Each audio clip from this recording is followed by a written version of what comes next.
2:00 a.m. A text message from my husband's female assistant lit up the screen. Harrison. Last night was my first time. You promised you would take care of me. I smiled, replied with a single word, took a screenshot, and forwarded it to her husband. 3 hours later, he was crying, begging me to delete the record. At 2:17 a.m., a heavy rainstorm washed over Seattle. I had just taken off my headset after wrapping up a conference call for an overseas acquisition when lightning fractured the night sky. Only one bedside lamp was on in the top-floor master suite. The pale golden light spilled across the thick carpet, making the room look both quiet and incredibly expensive. My husband, Harrison Cole, was asleep on the other side of the bed. His iPhone rested on the nightstand. When the screen suddenly lit up, I only threw a casual glance at it, but my eyes locked onto the display. It was from Chloe Jenkins, his executive assistant. The preview showed 2 lines. Harrison. Last night was my first time. You promised you would take care of me. Thunder rolled outside the floor-to-ceiling windows. The air in the bedroom felt flash-frozen.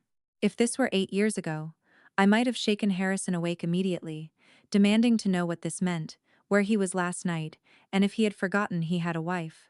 But at that moment, I did not cry. I did not tremble. I just smiled. There was something Chloe Jenkins likely did not know. She thought she was stealing a man, completely unaware that she was provoking the entire empire behind. He had not changed his passcode. It was still our wedding anniversary. The irony almost made me laugh out loud.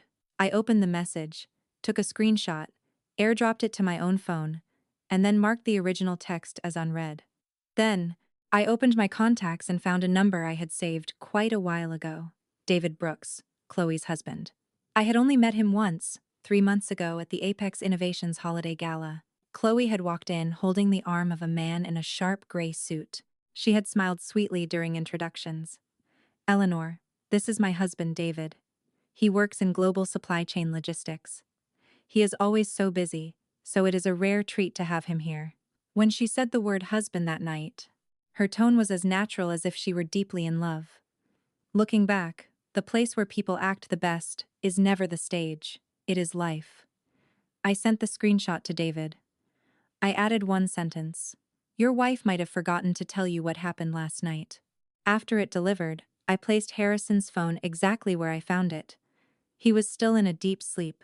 His brow was relaxed, looking exactly like a man with a clear conscience. I sat on the edge of the bed and looked at him for a long time. 8 years of marriage.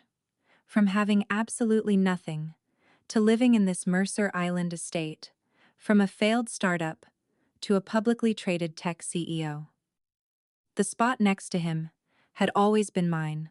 When the press talked about Harrison Cole, they loved to call him devoted. They said that even after striking it rich, he never traded in his wife. They said he married an ordinary girl, but cherished her every single day for a decade. They did not know that the so-called ordinary girl was just the version of me I allowed them to see. My name is Eleanor Hayes. In the eyes of Seattle high society, I was simply Mrs. Cole. Quiet, rarely seen at social events, entirely absent from social media. On the rare occasions the paparazzi caught a photo of me, the caption would simply read, "The elegant Mrs.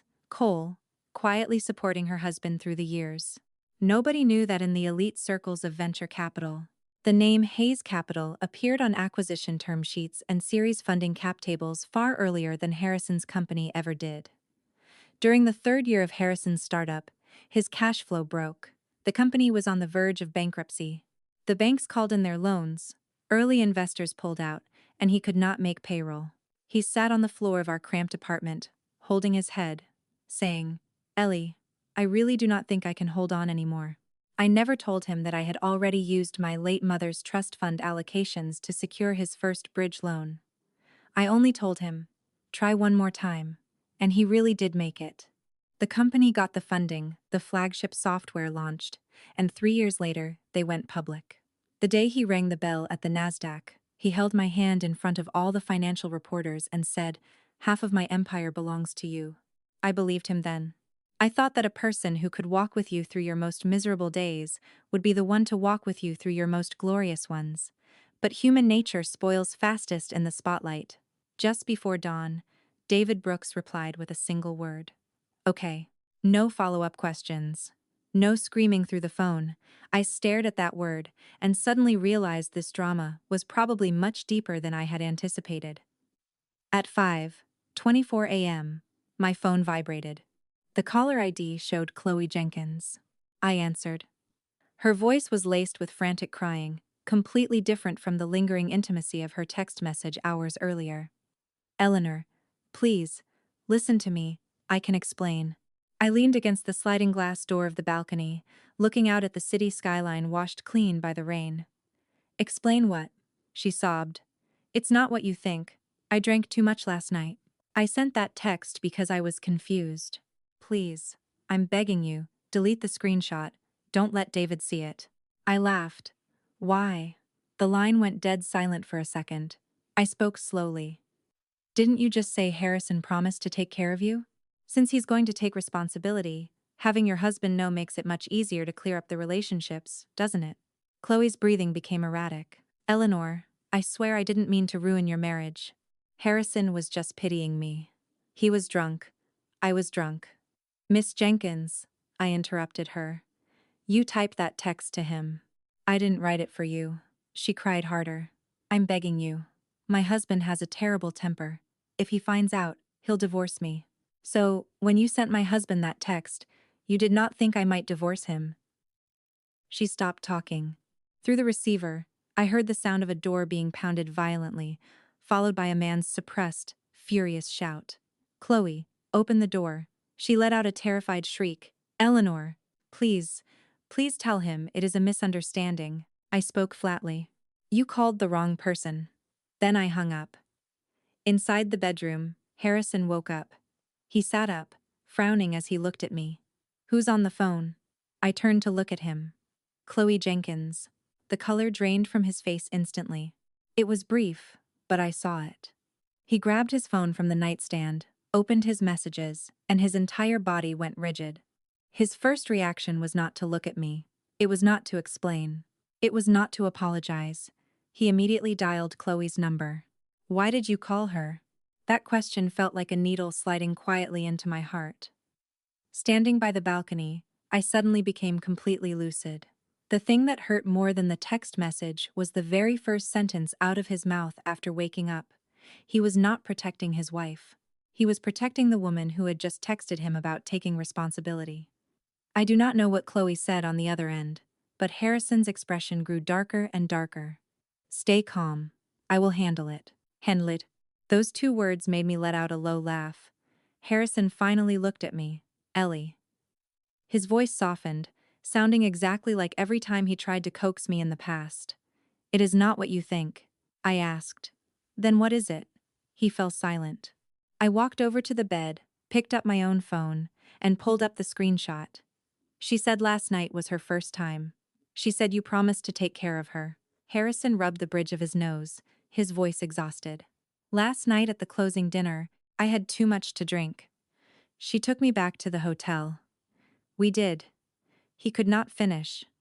Some words, once spoken, make a room feel permanently filthy. I finished it for him.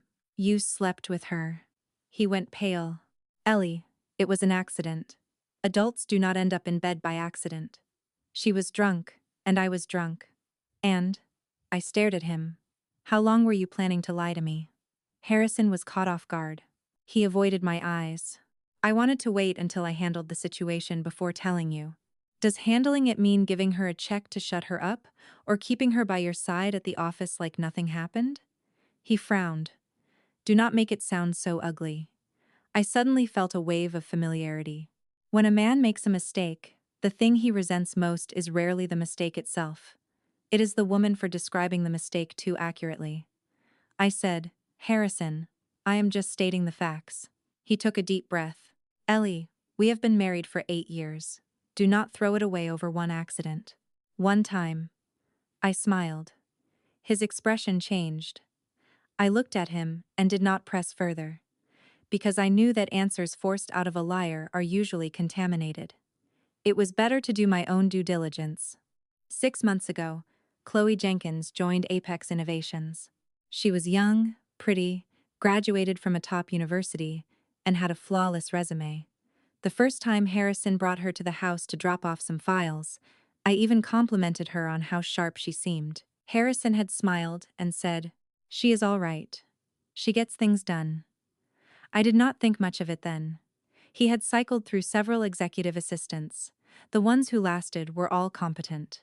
But Chloe quickly began exhibiting a highly specific kind of perfection. Harrison had acid reflux. She carried his specific brand of antacids. Harrison hated cilantro.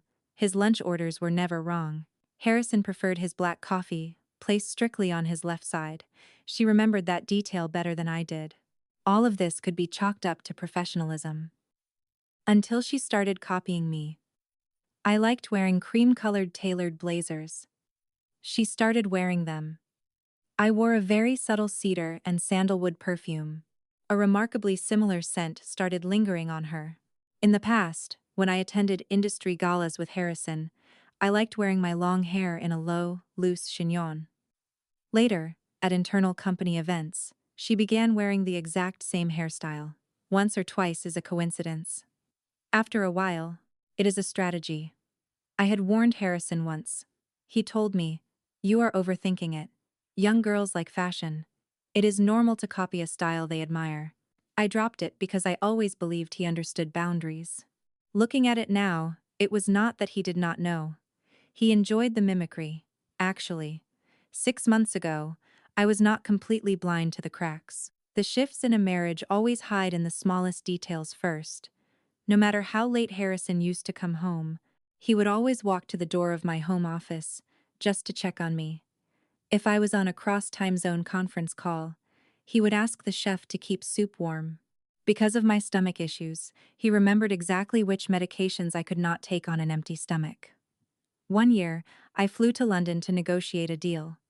The flight was delayed for over 10 hours. When I landed, it was the middle of the night local time. He was still waiting for me on FaceTime. Quarterly financial reports scattered across his desk, his eyes bloodshot. But he smiled and said, "I needed to see you land safely before I could sleep." Back then, I thought I had chosen the right person. He was not the type to spout endless romantic poetry, but he would place my slippers by the bed when I was exhausted. He remembered I did not eat lamb. He would cancel high-stakes networking dinners on the anniversary of my father's death, just to drive me to the cemetery. So later, when he got incredibly busy, I was willing to be understanding. After Apex went public, Harrison's workload exploded. Media interviews, board meetings, international roadshows. One crisis stacked on top of another. I was busy too. Hayes Capital was pushing several North American portfolios simultaneously. Medtech, semiconductor manufacturing, renewable energy supply chains. None of it was work I could just hand off to an associate. But no matter how busy we used to have an unspoken rule. One sentence before bed every night, even if it was just, "Today was brutal, let us get some sleep." After Chloe Jenkins appeared, that habit died first. At first, Harrison's text replies just got shorter. Then, he started going straight to the shower as soon as he got home, leaving his phone face down on the vanity. Later still, he claimed the executive suite had emergencies, requiring him to take calls at all hours of the night. I asked him once, "What kind of emergency is this urgent?" He said, "Overseas client time zones." I looked at him, and at the name Chloe flashing on his phone screen, and chose not to tear the lie apart. A woman's intuition does not come from nowhere. It comes from watching the details of a man who used to place you at the center of his universe slowly shift away. At a charity gala once, Chloe intercepted a toast for him. Her cheeks were flushed as she turned back to smile at me. "Eleanor, Mr. Cole has a bad stomach. I will drink this round for him." The people around us praised her for being so proactive. I smiled and said, "Thank you for your hard work." Harrison looked at her in that moment, and for a split second, his eyes went incredibly soft. I knew that softness too well. He used to look at me exactly like that.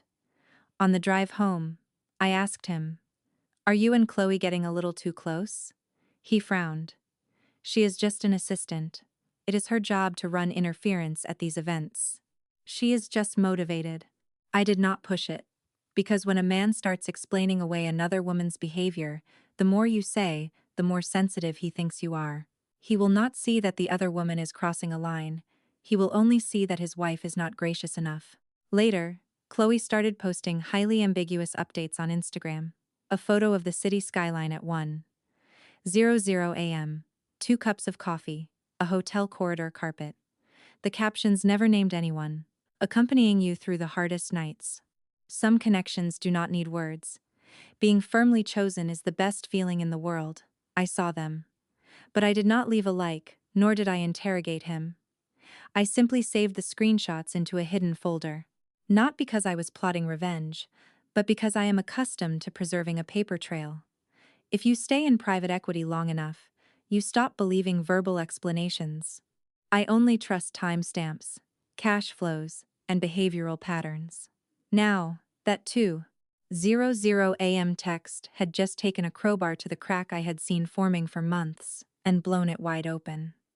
That morning, I did not go into the office. I sat in my study and pulled up Chloe's background file. My overseas conference call had not officially ended when my partner, Rick Stanton, started a video call. When he saw my face, he paused. Something happened. I said, "Do a background check on someone for me." "Who?" "Chloe Jenkins. Executive Assistant at Apex Innovations. Give me her hiring path over the last 6 months, social networks, financial trails. Look into her husband David Brooks's company too. Get me everything you can." Rick was silent for 2 seconds. "Does this have to do with Harrison?" I did not answer. He understood. "Give me 3 hours." Rick was my partner at the venture firm, and one of the very few people who knew my actual identity. Years ago, when I decided to step back into the shadows, he had cursed me out. "Ellie, you have water in your brain. You use your network, your capital, and your absolute killer instinct to elevate him to the top, and then you hide in a house to play the gentle, supportive wife." I told him I was not hiding. I just wanted to experience a normal marriage. Rick sneered. "There is no such thing as a normal marriage at the apex of capitalism." I thought he was cynical back then. Now I realized that cynical people just see the truth earlier than the rest of us. 3 hours later, the dossier hit my inbox. I read through it page by page, my blood turning to ice water. Chloe's entry into Apex was no accident. She was placed into the executive suite by a headhunter 6 months ago. But long before that, she had been tracking Harrison Cole. She created burner accounts to monitor financial forums, compiling Harrison's interviews, public speaking schedules, and itineraries. She even purchased an online elite corporate assistant masterclass. Her digital notes from the class highlighted Harrison's coffee preferences, his favorite restaurants, and his speech patterns. More interestingly, she was nowhere near as innocent as she played. David Brooks was her second husband. They had been married for 2 years and shared a joint mortgage. And over the past 3 months, Chloe had used her personal email to forward multiple internal Apex documents off the servers. Client tier lists, project roadmaps, financial forecasts for the upcoming Q3 earnings call. She even forwarded the executive summary of a highly confidential European acquisition. What she wanted was absolutely not just Harrison Cole, the man. She wanted the things she could carry away once she got close to the throne. I printed the documents and placed them into a manila folder. Harrison came home that afternoon. He looked like he had not slept all night. His shirt collar was wrinkled, and his eyes were completely bloodshot. The first thing he said walking through the door was, "Ellie, we need to talk." I sat on the living room sofa. Talk. He sat across from me, silent for a long time. I admit I was wrong. The words seemed agonizing for him to say. I did not respond. He continued, "But the damage is done. I will cut her a check, have her leave the company, and have her leave Seattle. Whatever compensation you want, I will agree to it." I looked at him. "You think what I care about is the money?" Harrison paused. "That is not what I meant." "Then what do you mean?" I asked. "You sleep with your assistant. She texts, asking my husband to take responsibility." The second it blows up, your first instinct is to call her and tell her to stay calm. And now you sit here telling me you want to throw some hush money at her and write me a check for the inconvenience? I smiled slowly. Harrison, what I care about is that you dragged an outsider into our marriage, and now you expect me to sit back while you clean up the mess. His face turned ashen. I never asked you to clean it up. I have. I slid the manila folder across the coffee table. And the mess you need to clean up is not just the one you made in bed. Harrison opened the first page. When he saw the logs of Chloe forwarding internal files, his expression completely collapsed. Where did you get this? Does it matter? He flipped through the dossier frantically, his knuckles turning white. Impossible. She does not have the security clearance for core strategic files. She does not have the clearance, so she borrowed yours. I looked up at him. Last month, during the European Acquisition Strategy meeting, you had her organize the materials. You let her log into your MacBook. The color drained from Harrison's face entirely. He finally realized that Chloe Jenkins was not just a young woman demanding he take responsibility for a drunken night. She was a liability who could drag Apex Innovations into a catastrophic corporate espionage scandal. He grabbed his phone to make a call. I said, "It is highly recommended you do not tip her off right now." His hand stopped midair. I stared at him. Legal and cybersecurity need to lock down the servers simultaneously. What she took, and who she sent it to, has to be audited immediately. Harrison sat in stunned silence for a few seconds before murmuring, "Ellie, thank you. I found that hilarious. Do not thank me. I am not doing this for you." His eyes flickered. I said, "I am protecting my investment." He froze. In that moment, he still did not fully understand. Because in his mind, I was just Mrs. Cole. Even if I knew a bit about investing in corporate operations, he assumed it was just from listening to him talk for 8 years. He had no idea that I understood Apex Innovations perfectly, not because I was the CEO's wife, but because from the very first round of seed funding, Apex had always been a piece on my chessboard. That night, the cybersecurity division at Apex initiated a backdoor audit. Harrison sat in his study, his face looking worse by the hour. I did not participate in the audit. I just had Rick Stanton deploy 2 external compliance consultants from Hayes Capital to oversee it. At 11:00 p.m., the preliminary report hit my inbox. Chloe Jenkins had used Harrison's administrative credentials to copy 3 batches of files. The first was the tiered client database. The second was the financial projections for the upcoming investor roadshow. The third, and most radioactive, was the unannounced European acquisition strategy. The files had not been leaked to the press, but excerpts of the data had already surfaced in a competitor's internal risk analysis model. I read the report and called Rick. He started cursing the second he answered. Harrison is out of his mind. Giving executive system access to his mistress? I said. He probably thought it was a display of mutual trust. Rick scoffed. When a man hands over his corporate keys to a woman he is sleeping with, he usually just thinks he looks incredibly powerful. I ignored the joke. His tone turned serious. Ellie, if this gets out, it will tank Apex's stock. What is your play? Internal containment. Preserve our right to litigate. Keep it completely out of the press.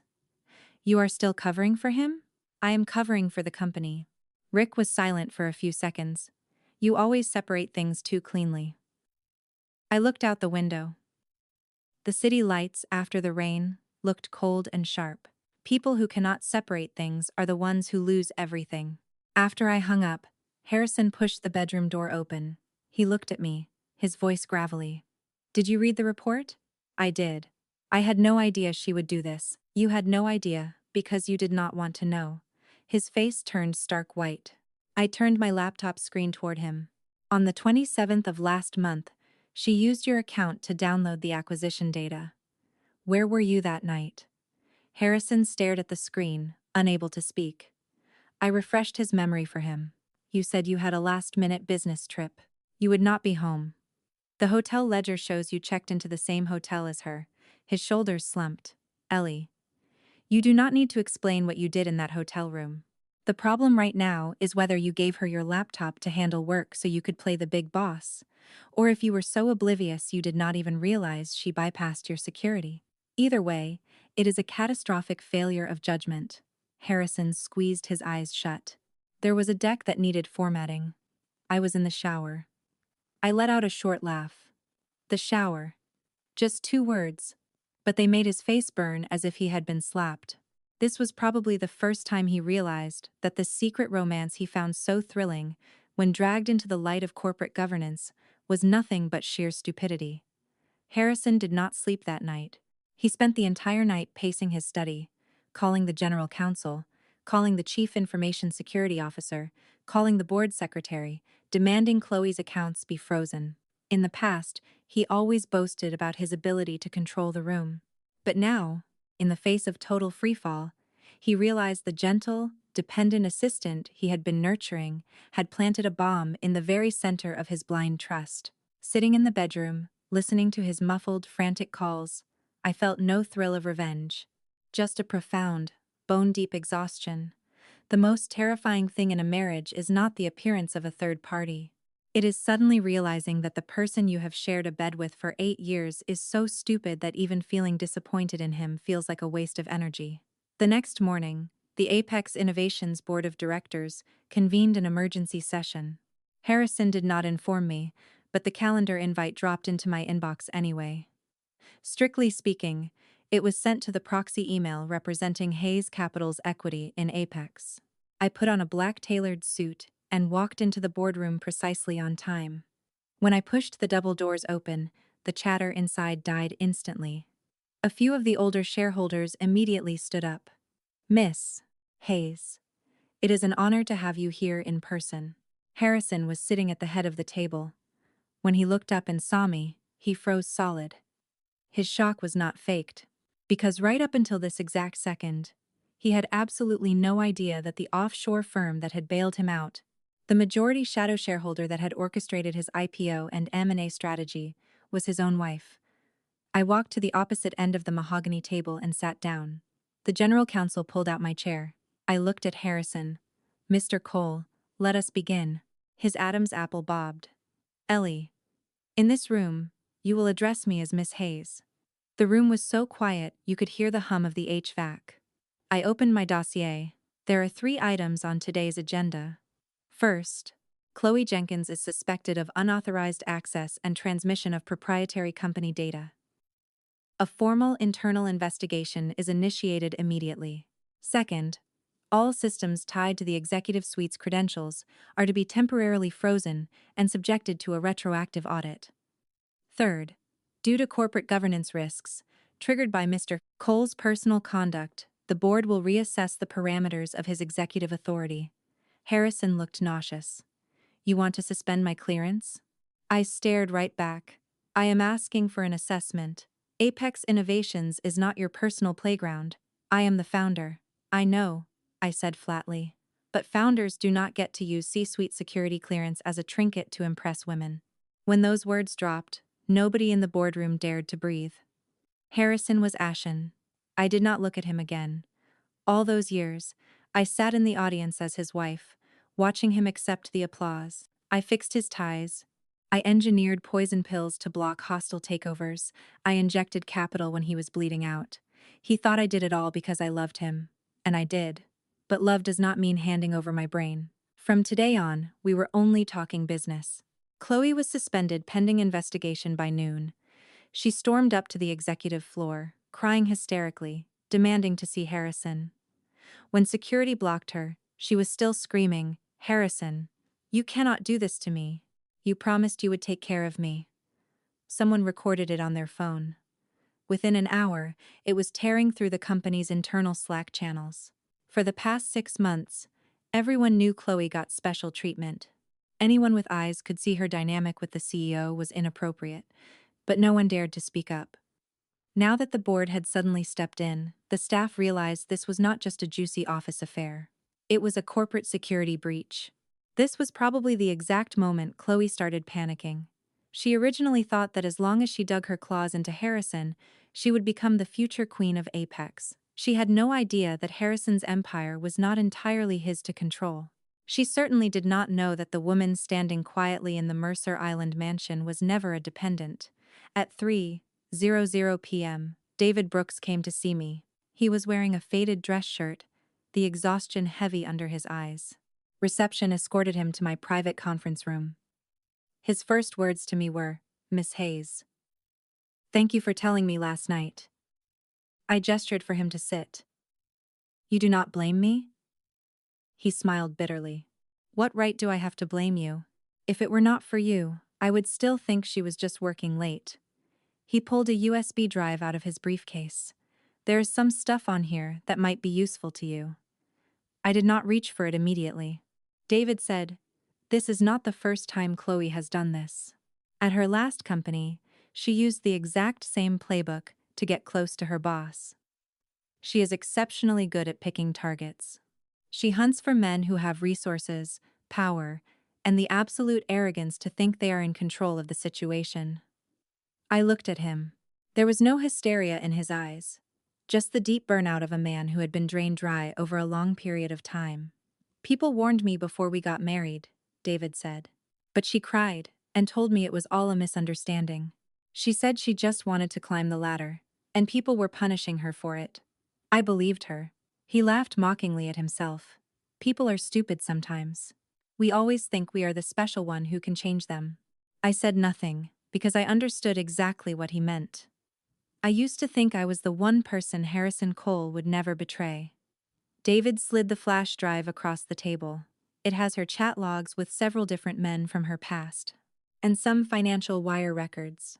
I do not want this to become a media circus, but if she keeps lying, you can use it." I asked, "What are you going to do?" "Divorce," he said. "I will eat half the mortgage. We will split the rest according to the law. I am done covering up what she is." He stood up, his voice very quiet. "Miss Hayes, you are losing a traitor. What I am losing is the person I kept thinking I could still save." After he left, I sat in the conference room for a long time. I did not open the flash drive that day. Not because I did not want to look, but because I knew that once I opened it, this would stop being a simple case of infidelity and turn into a much darker ledger of human nature. At 9:00 p.m., I went back to my office. Only a few floors in the skyscraper were still lit. Outside the floor-to-ceiling windows lay the glittering skyline of downtown Seattle. The lights merged into a sea, looking like millions of sleepless eyes. I plugged the USB into my computer. Inside were 3 folders: pre-marriage, post-marriage, work-related. David was meticulous. Everything was organized chronologically. I opened the first file. It was a chat log between Chloe and a department head at her old firm. The script was so familiar, it did not even surprise me. "Only you truly understand me. I am so exhausted at work. Everyone bullies me. If it were not for you, I do not know how I would survive." She had sent almost identical texts to Harrison, just swapping out the recipient. The next file was Venmo and Zelle histories with a vendor representative.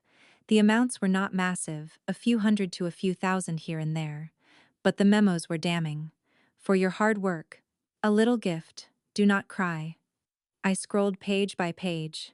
My heart turned to ice. Chloe Jenkins was not acting out of momentary confusion. She was an expert predator. She knew exactly how to isolate wealthy, arrogant men. First, play the victim. Then, shower them with worship. Turn their professional mentorship into sexual tension. And finally, once the man crossed the line, use tears, her body, promises, and the weapon of her first time to trap them into taking responsibility. And the men were hardly innocent victims. They loved the dependency of a younger woman. They loved being called boss. They loved playing the savior in front of a shiny new audience. It was only when the bill came due that they suddenly remembered their morals, their families, and corporate HR policies. I opened the third folder. It contained an audio recording. In it, Chloe was speaking to an unidentified man. The man asked, "Can you get the Apex files?" Chloe laughed, a light, airy sound. "I cannot get the core IP, but Harrison trusts me completely right now. His wife keeps him on a tight leash. He feels relaxed with me." Chloe's tone was dripping with smugness. Men are all the same. The higher they climb, The more they love it when someone tells them, "You look so tired. You do not have to pretend to be strong around me." I hit pause. The office was dead silent, save for the hum of my laptop fan. That sentence was a mirror. It reflected Chloe's manipulation, but it also reflected Harrison's pathetic weakness. I forwarded the audio file to my legal team. The general counsel called almost instantly. "Miss Hayes, we can use this as an investigative lead, but we need to verify the source and its admissibility." "David Brooks is willing to cooperate," I said. "Understood." After hanging up, I sat alone in my office late into the night. For a split second, the whole thing felt absurd. Harrison and I had been married for 8 years. We had debated corporate strategy at the dinner table. We survived cash flow nightmares together. We once slept on the floor of a VIP lounge at Heathrow because our flight got cancelled during a European roadshow. I thought those roots were deep enough. But in the end, all it took was a young woman whispering, "You work too hard. Only I understand you," for him to hand over the keys to his company and the boundaries of his marriage. It was not that she was special. It was that Harrison, drowning in his own success, was desperate for a version of himself that did not have to answer to anyone. The next day, David Brooks came in to give a statement for the investigation. He looked even more haggard than the first time, but his eyes were clearer. The legal team asked him, "Do you verify the authenticity of these files?" He nodded. "Some I found on our home PC backups. Some synced to a cloud drive when she upgraded her phone. I can provide the hardware." After the deposition, he waited for me in the hallway. "Miss Hayes, can I ask you a question? You are so calm. Is it because you stopped loving Harrison Cole a long time ago?" I thought about it. "No." He looked surprised. I said, "Being calm and not being in love are two different things. I just learned a long time ago that the more it hurts, the more you cannot hand the handle of the knife to someone else." David stayed silent for a long time. "I cannot do that." "You are already doing it," he said with a bitter laugh. "I went home last night, saw a birthday card she wrote me a year ago, and almost caved." I did not mock him.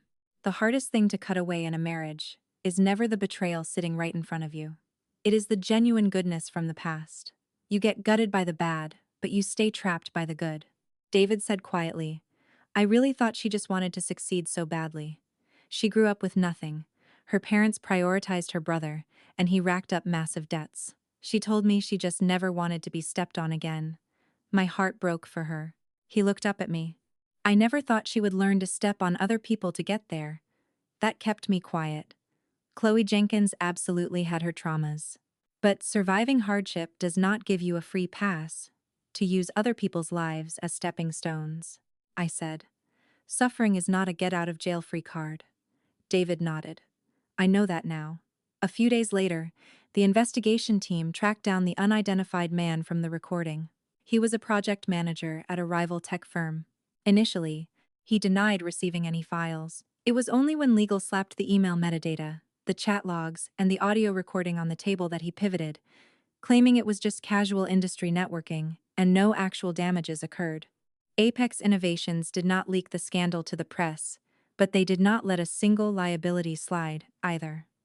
Chloe originally placed all her hopes on Harrison. She thought he would go soft. She thought he would remember that night in the hotel, or be terrified she would cause a public scene. But during a closed-door internal inquiry, Harrison Cole gave her absolutely zero cover. Legal asked, "Mr. Cole, did Chloe Jenkins access your personal credentials without authorization?" He was quiet for a few seconds. "Yes. Were you aware of this?" "I was aware after the fact. Before the fact, it was gross negligence on my part." "Did you at any point voluntarily allow her to access classified materials?" Harrison looked ghost pale. "I did." When he said those two words, the veins on the back of his hands bulged. I was sitting in the adjacent observation room, watching him through the one-way glass. The old Harrison was a master at spinning mistakes into PR victories. This was the first time he was forced by protocol to confess the ugly, unvarnished truth. After the inquiry, he walked out and saw me. He did not offer an excuse. He just said, "I will take the consequences." I nodded, as you should. He looked at me. his eyes carrying an immense exhaustion. Did you decide you were done with me the second you saw that text? I said, no. A flicker of hope hit his eyes. I continued, I decided I was done the second you woke up and asked me why I called her. The light died. He stood in the hallway, looking like the weight of that sentence was crushing his lungs. I was just terrified she was going to do something drastic, he said. I know, I replied. That is how I knew your instincts no longer prioritize me. His lips parted, but no sound came out. A person's truest self lives in their first reaction. He could apologize later. He could compensate. He could drown in regret. But in that critical second, the first pain he worried about was not mine. That was enough. Outside the window was the glass facade of the Apex Innovations Tower. The sunlight hit it, reflecting a cold, blinding white. I suddenly remembered 8 years ago, the first time Harrison brought me to this neighborhood. Apex did not own this building back then. We were just renting a 2-office suite down the block. He stood on the sidewalk, looking up at this exact glass tower, and said, Ellie, one day, I am going to move our company into a building like this. I said, okay. He asked, you believe me? I said, I believe you. His eyes had been so bright, I thought I was lifting up a man I could stand shoulder to shoulder with. I only realized later that for some people, the first thing they do when they reach the top is not reach back for your hand, but look around to see what else they can conquer. That evening, when Harrison came home, I had already instructed my attorneys to place the divorce settlement on the coffee table. When he saw the thick stack of papers, his face completely fell. You are filing for divorce? I said. Obviously. Ellie, we are not at this point. What point do you think we are at? He was struck dumb. I laid out the prenuptial reaffirmations, the proxy share dissolution agreements, and the asset division ledger. Our marital relationship can end. Our commercial relationship will be handled by contract law. Harrison stared at the documents, looking at me like he was seeing a stranger. You kept a back door open from day one. I said calmly, it is not a back door, it is a boundary. He let out a hollow laugh. So all these years, you never actually trusted me. That almost made me laugh. Harrison, are you seriously blaming me right now for not gambling my entire net worth and corporate voting rights on your personal morality? He stiffened. I looked at him. When you were at rock bottom, I bailed you out because I believed in your talent and because I loved you. But I was never stupid enough to blur the lines between corporate governance, fiduciary duty, and a marriage vow. His voice dropped. Why did you never tell me you were Hayes Capital? Because I wanted to see how you would treat me when you did not know who I was. The words hit him like a physical blow. He did not speak for a long time. I went on. 8 years ago you said half your empire was mine. But the truth is, you didn't even know who I was. Harrison's eyes went red. Ellie, I made one mistake. No, I said. Cheating is a mistake. Letting her use your clearance to access trade secrets is a mistake. Scrambling to protect her the second you get caught is a choice. You call it one time because you want a discount on the consequences. He grabbed my hand. I can fix this. I pulled my hand back. I am sure you can, but I have no obligation to stick around and watch. Over the next 2 weeks, the internal audit results came back. Chloe Jenkins had systematically breached protocol, moving classified data to unsecure external servers. While she had not caused catastrophic financial damage yet, it was a massive violation of corporate policy. She was terminated for cause. Apex's legal team filed civil charges against her. David Brooks formally filed for divorce. Initially, Chloe tried to spin a narrative, painting herself as a naive girl preyed upon by powerful men. She posted a massive essay on LinkedIn, claiming she was young, manipulated by her superiors, became emotionally dependent, and was ultimately discarded and traumatized. But David did not stay silent this time. He released a timeline. He was married to her. She initiated the late-night texts. She actively exported the files, and her claim about it being her first time was mathematically impossible. The court of public opinion flipped violently. When Chloe came to find me, she did not have the shrill desperation she had on the phone that first morning.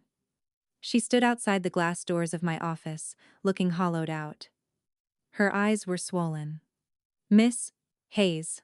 The title fell from her mouth, carrying a belated sense of reality. I had my assistant pour her a glass of water. She didn't drink it. Please, delete that text screenshot. Her voice was raspy. If you delete it, I can at least say it was a misunderstanding. I looked at her. Chloe, when you sent that text at 2 in the morning, you wanted me to see it, didn't you? She flinched. I kept going. You deliberately chose 2:00 a.m. You deliberately sent it to his personal phone. You weaponized your first time and his responsibility to back him into a corner and to break me.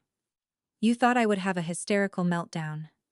You thought I would scream at Harrison and look unhinged. And then you could stand behind him crying, making him feel protective of you. Chloe's face drained of blood. You just didn't expect me to send the screenshot to your husband. She finally broke down sobbing. I just wanted to fight for an opportunity for myself. An opportunity is not something you steal from someone else's marriage. She looked up at me, her eyes flashing with resentment. You already have everything.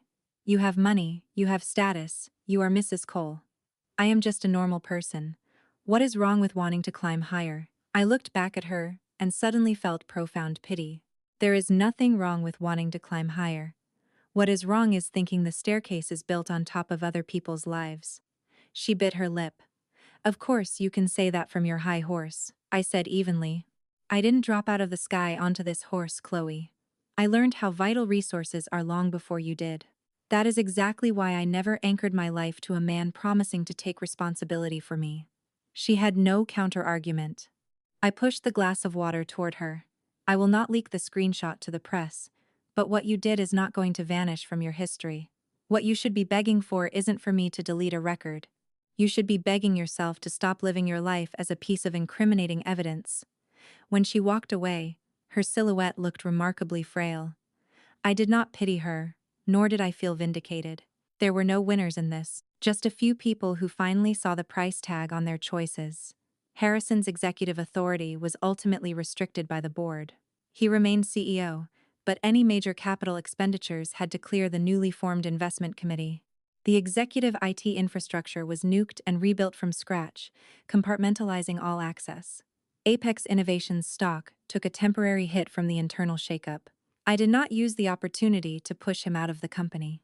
Not out of mercy, but because a massive enterprise shouldn't suffer structural collapse just because a marriage failed. Make him pay his own tab, but protect the asset. That is the essence of a commercial divorce. During the 90-day mandatory waiting period, Harrison came looking for me multiple times. The first time, he brought flowers. I didn't accept them. The second time, he stood outside my new building until midnight. I had security call him an Uber. The third time, he finally dropped the theatrics. He sat across from me and said, "Ellie, I only just realized what I actually lost." I looked at him. "And what is that?" He said, "Not Mrs. Cole. Not a shadow investor who bails me out. It is you." If he had said that 6 months ago, I might have cried. Now, I just felt a flat calm. Harrison, if I didn't have my own identity, if I didn't have Hayes Capital, if I really was just the stay-at-home wife everyone thought I was, would you be this full of regret? He went completely silent. That silence was the only answer I needed. I smiled. See? Even your regret is calculated on a spreadsheet. His eyes went red. No, it is not. I cut him off. You used to think I was a woman who needed your protection, so you felt safe calling your betrayal an accident. Then you realized I hold the kill switch to your cap table, and that losing me meant bleeding out professionally. That is when you actually panicked. I paused.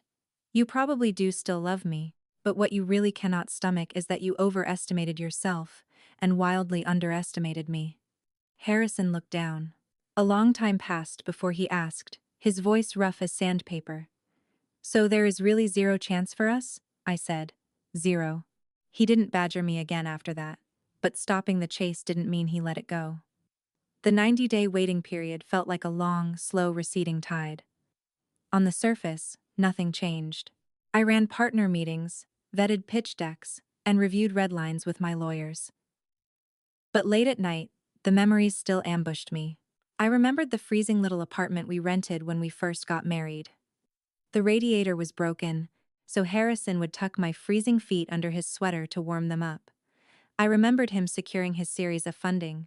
We went down to a bodega and bought the cheapest bottle of red wine they had.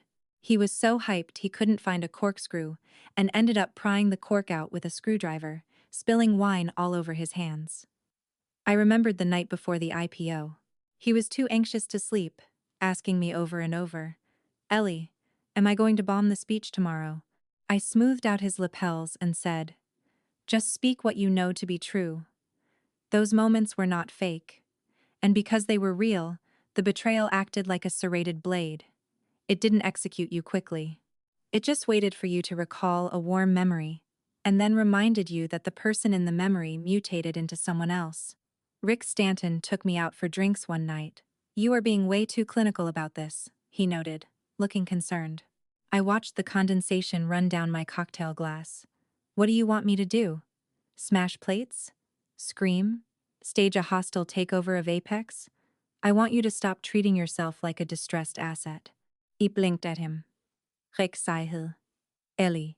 A bad deal can be written off, restructured, or liquidated. A marriage is different. You got stabbed. It is okay to admit you are bleeding." I looked down and let out a dry laugh. "Admit it. And then what? Admit I am not bulletproof?" I said nothing for a long time.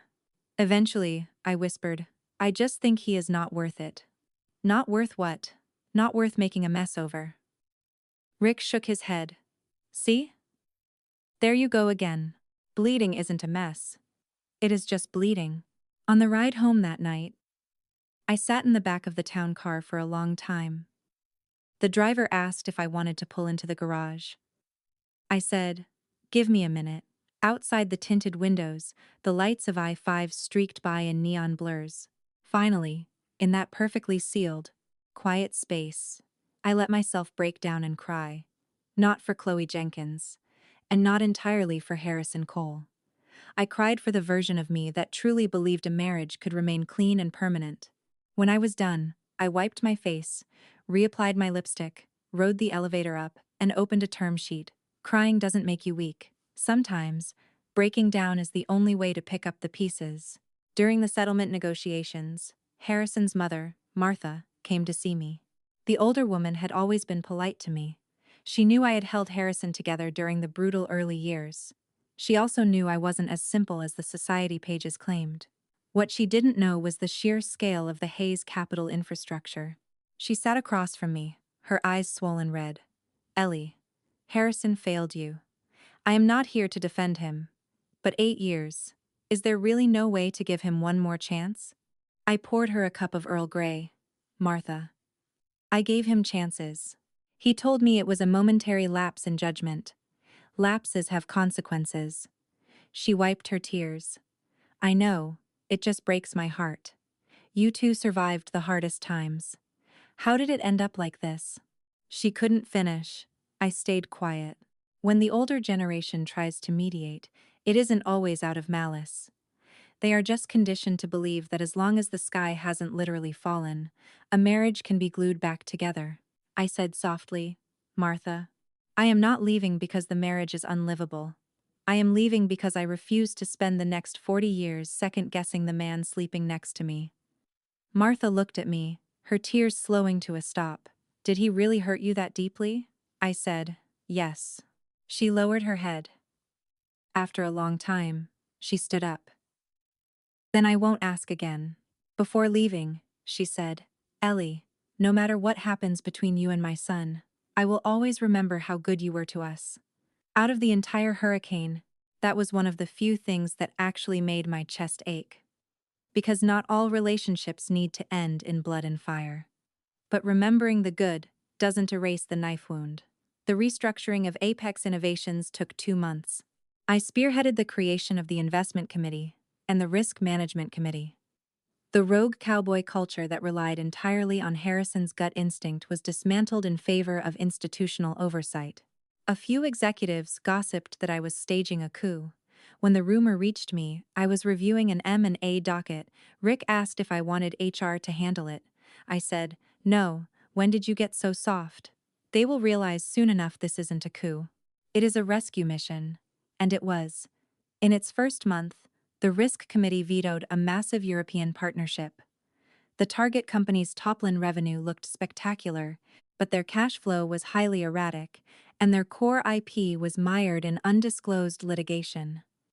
Under Harrison's old fast-track system, the term sheet would have already been signed. The new committee demanded enhanced due diligence. We discovered the target was under active investigation by EU regulators. Apex dodged a lethal bullet. At the next board meeting, board member Davis openly stated, "Miss Hayes's governance reforms were the right call." Harrison sat at the head of the table. He didn't argue. After the meeting, he walked up beside me and said quietly, "You used to catch bullets for me, just like that in the old days." I closed my laptop, plenty of times. I never realized. "You didn't never realize," I corrected him. "You just refused to view someone else's warnings as a reflection of your own incompetence." He paled. I didn't press harder. Some truths only need to be tapped lightly, to ache for a long time. The sky was bright and clear the day the divorce decree was finalized. Outside the courthouse, a young couple was taking photos, the bride holding up their marriage certificate, laughing until her eyes crinkled. Harrison and I stood at the bottom of the steps, holding our respective legal files. He looked at me, his voice barely a whisper. "Ellie. 8 years. Just over. Like this," I said. "It didn't end today." His eyes flashed with pain. I kept going. "It started ending. The first time you decided I was never going to leave." He looked down at the divorce decree, his eyes bloodshot. "Can I hug you one last time?" I shook my head. "No. We are past the point where a hug means goodbye. For some relationships, the most dignified exit is to refuse to create new misunderstandings." When I slid into the back of my car, Harrison was still standing there. The driver asked, "Back to the office, Miss Hayes?" I looked forward. Yes. I didn't take a vacation that day. Not because I wasn't grieving, but because I knew that from this exact second on, my life belonged entirely to me again. It didn't require a dramatic pause to signify an ending. I would signify the beginning by executing the very next thing on my desk flawlessly. When my identity went public, the fallout was louder than I expected. Financial media loves a narrative. The publicly traded CEO, backed entirely by his reclusive wife. The woman everyone thought was a trophy, revealed to be a legendary shadow investor. The timing was impeccable, syncing perfectly with Apex's governance overhaul. The rumors flew. Some said we had been estranged for years. Some said I plotted a hostile takeover. Some said Chloe Jenkins was just a pawn in a billionaire wife's master plan to liquidate her husband. I read them all. Rick asked if I wanted to run a PR counteroffensive.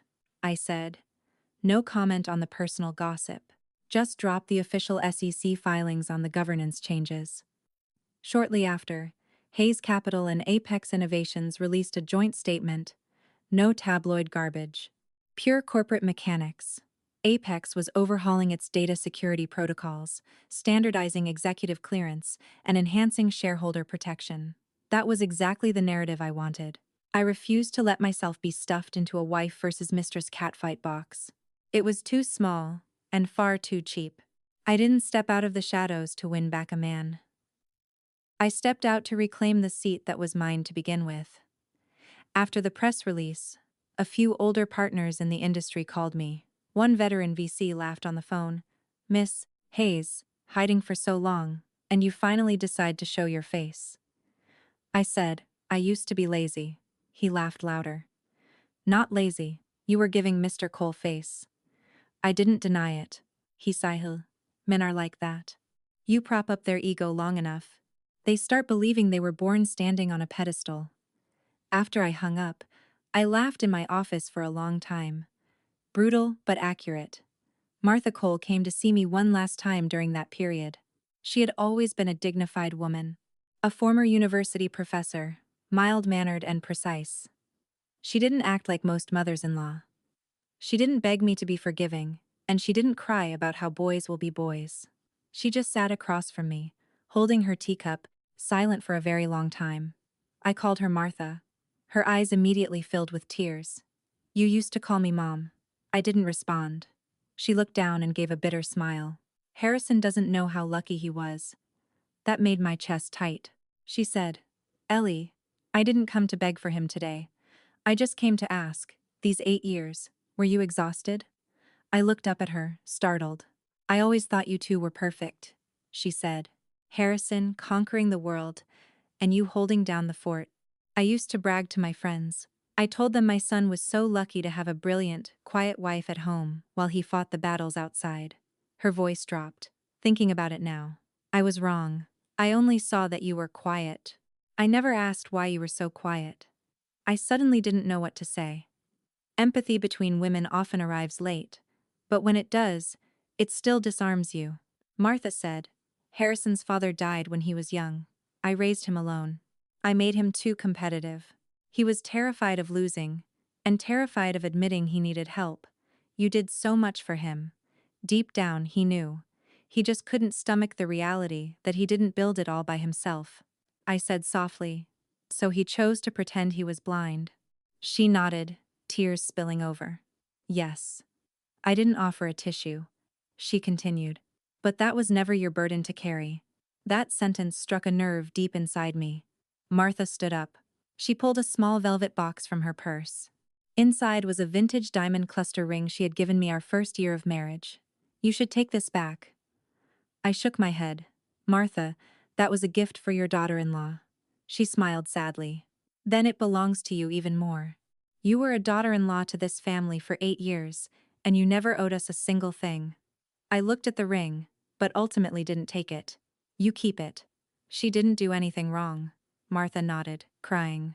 Before she walked out, she said, Whatever happens between you and Harrison, I just want you to have a good life. I said, Thank you.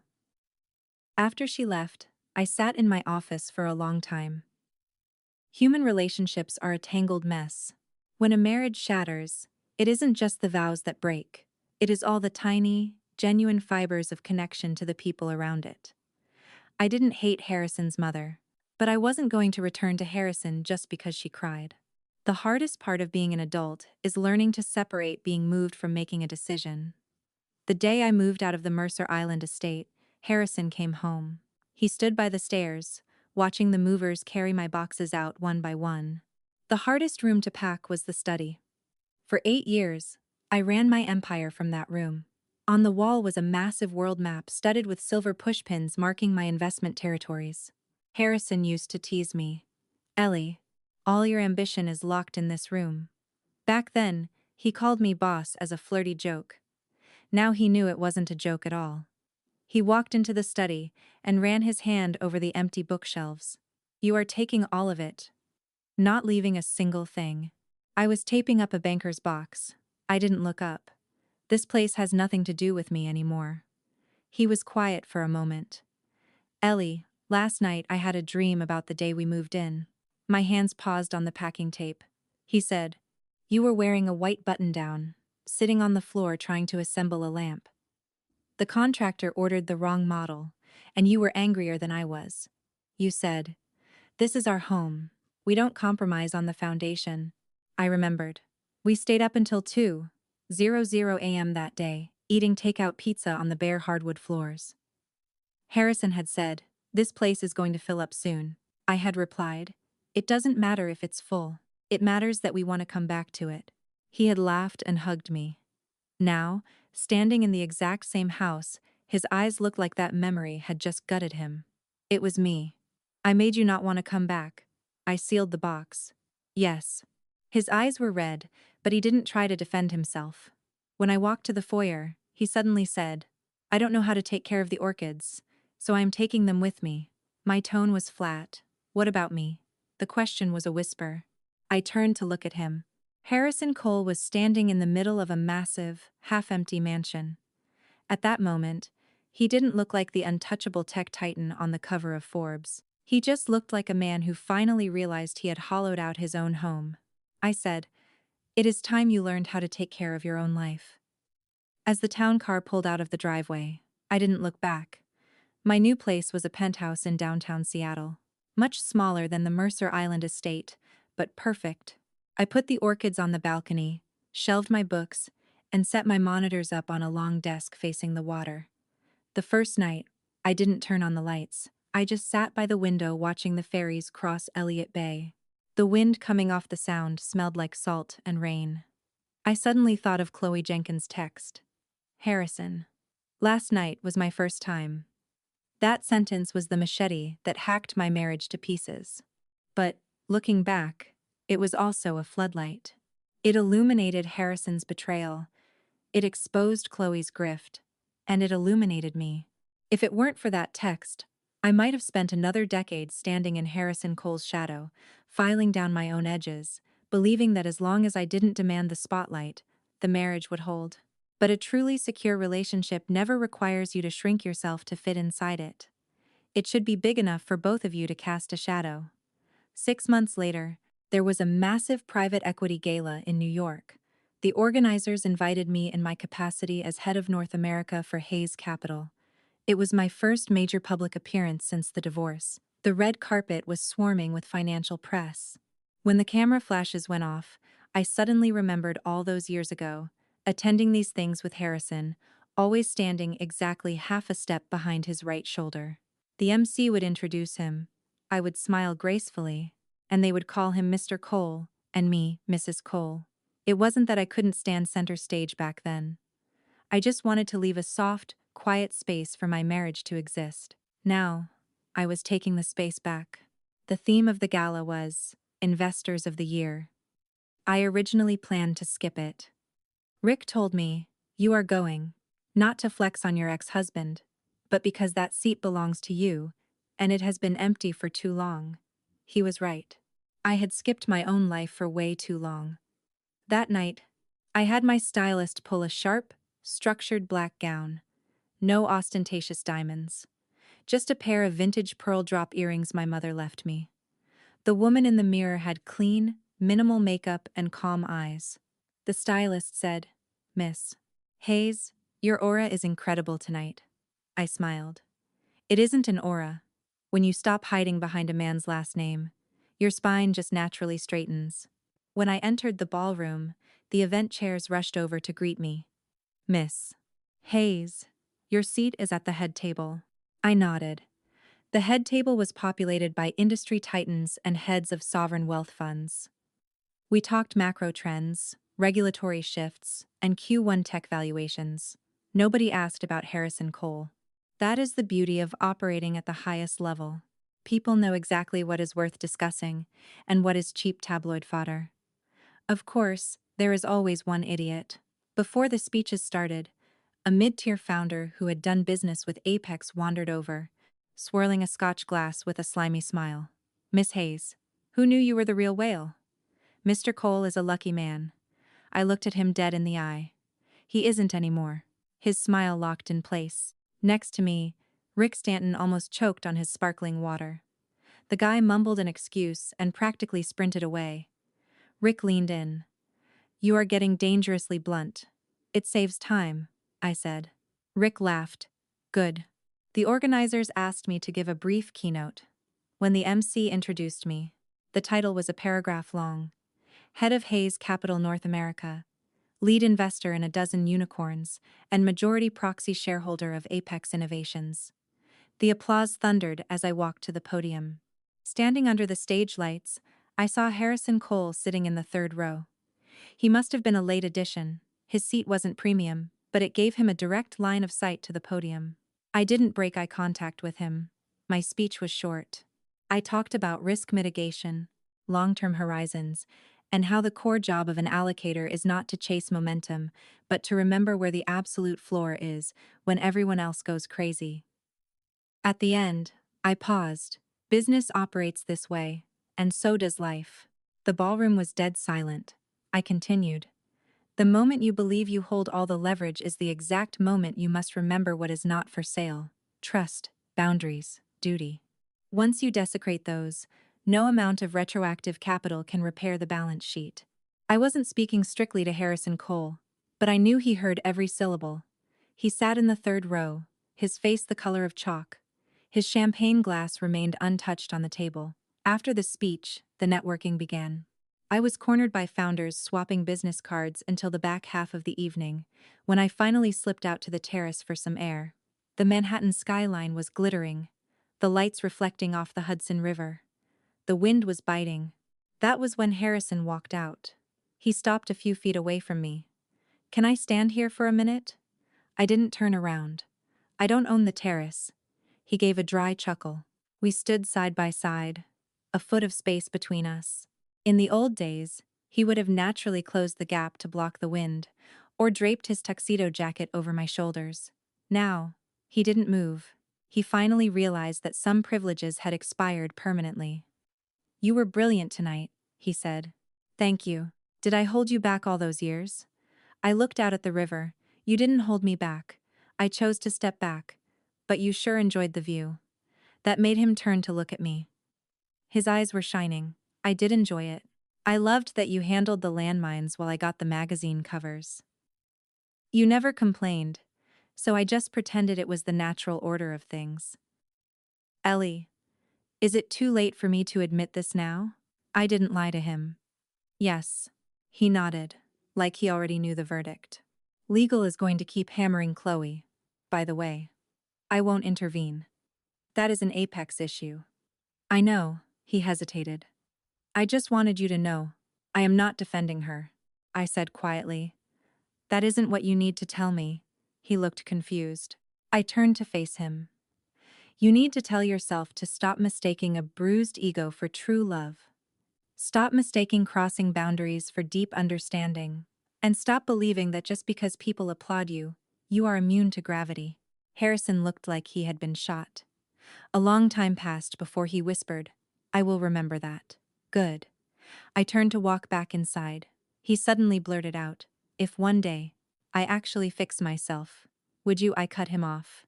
"Harrison, you shouldn't fix yourself just to get me to look back." He flinched. I said, "Your life shouldn't orbit my decisions anymore.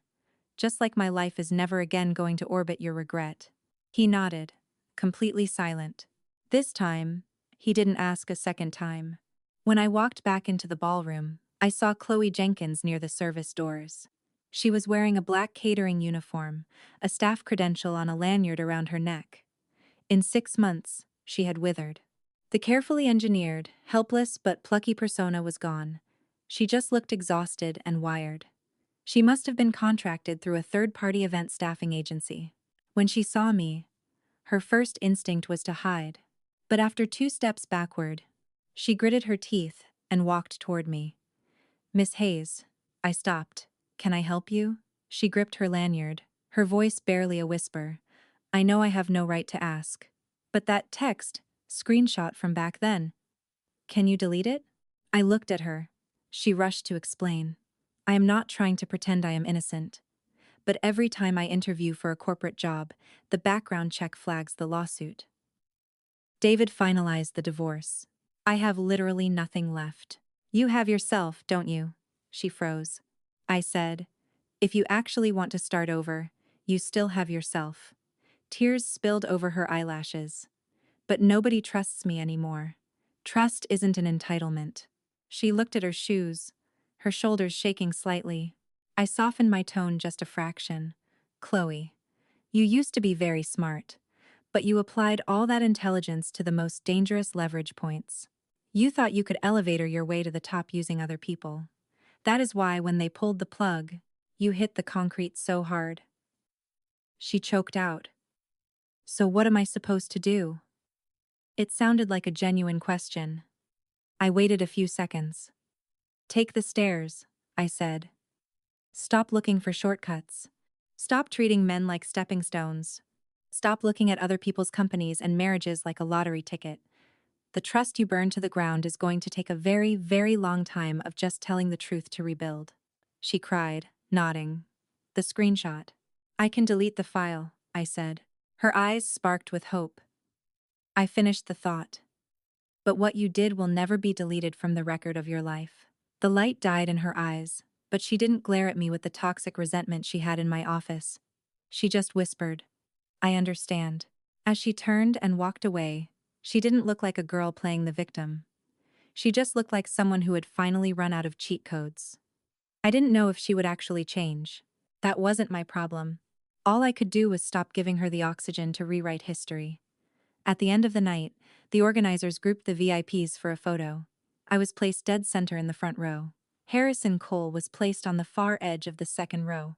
The photographer yelled, "Look at the lens." As the flash fired, I realized how strange life was. I used to stand half a step behind him. Now, we were in the exact same photograph, but we no longer belonged to the same story. The photo ran in the Wall Street Journal the next day.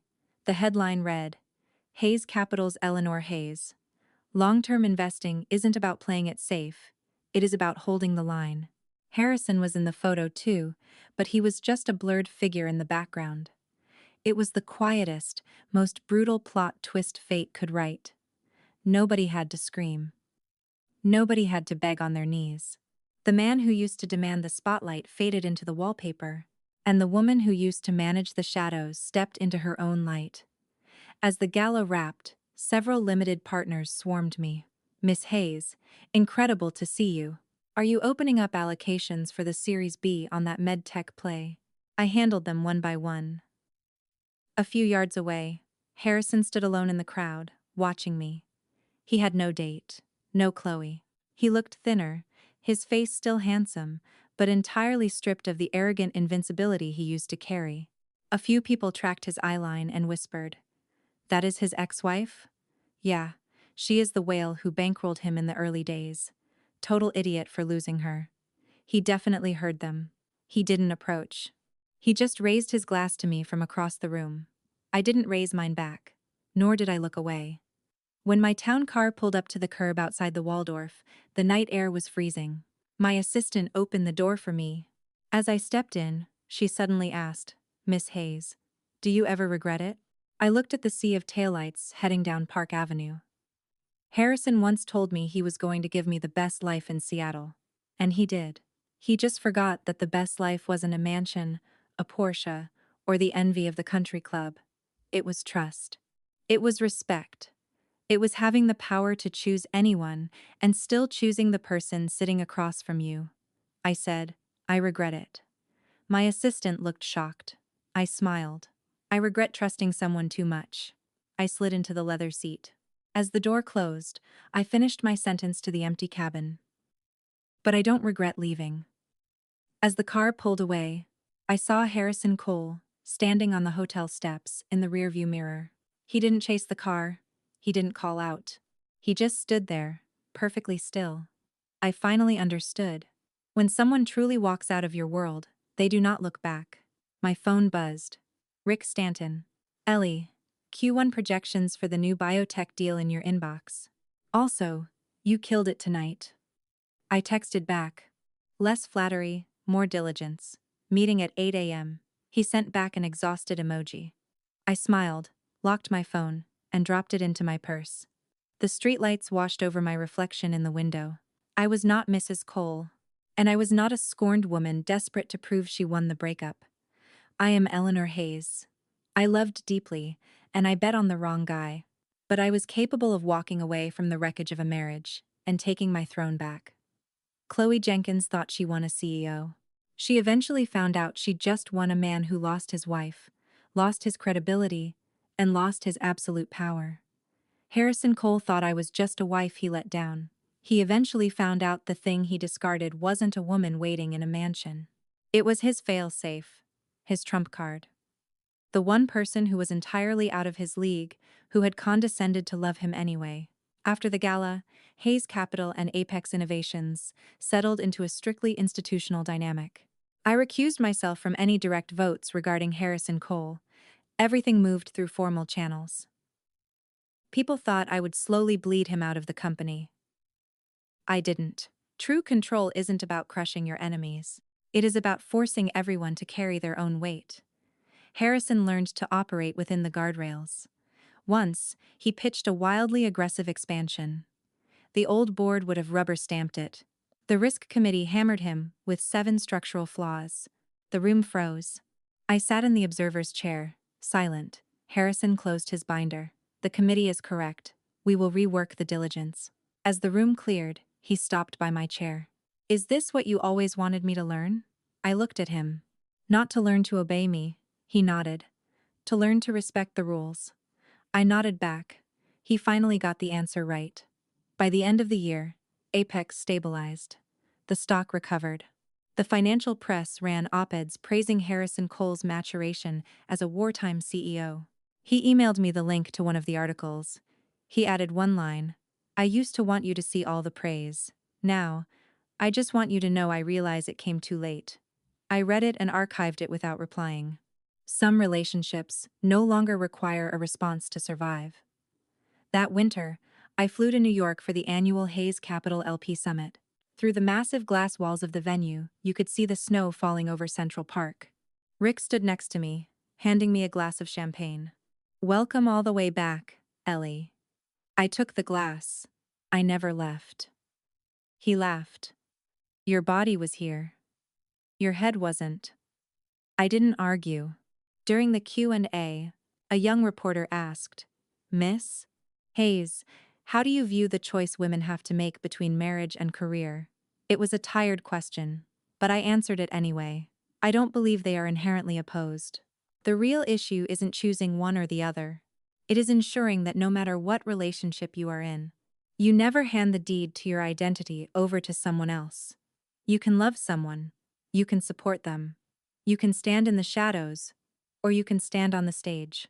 But wherever you stand, you must never forget who you are. The room was dead quiet. I took a breath. If a relationship requires you to constantly shrink yourself to fit inside it, it isn't stable. It is a hostage situation. As I walked out of the venue, an unknown number texted me. "Ellie, I saw the interview. You are right. I knew it was Harrison." I didn't block the number, and I didn't reply. I just dropped the phone into my coat pocket. Looking out at the snow falling over the city, my mind was entirely clear. Not because the damage was erased, but because I no longer needed anyone else's remorse to validate my exit. I knew I was right. That was all that mattered. Sometimes, I still think about that too. 00 a.m. storm in Seattle. I think of the rain, the sudden flash of the phone screen, the ice-cold temperature of my fingers taking the screenshot. It wasn't my most pathetic night. It was the night I finally woke up. I stopped using love as an excuse to hide my own edge. I stopped pretending that sacrificing myself was the only way to keep a marriage dignified. True dignity is having the absolute clarity to turn around. True power is getting gutted, and still knowing you are too expensive for the person who cut you. Harrison Cole lost more than a wife. Chloe Jenkins failed to catch her golden ticket. What they both destroyed was the rarest thing in the world, the privilege of being genuinely protected by someone who had the power to crush them. And what I got back was the life I should have been living all along. I will never be anyone's shadow again. I will only ever be myself. Let the spotlight fall exactly where it belongs. I am at peace, and I will never look back.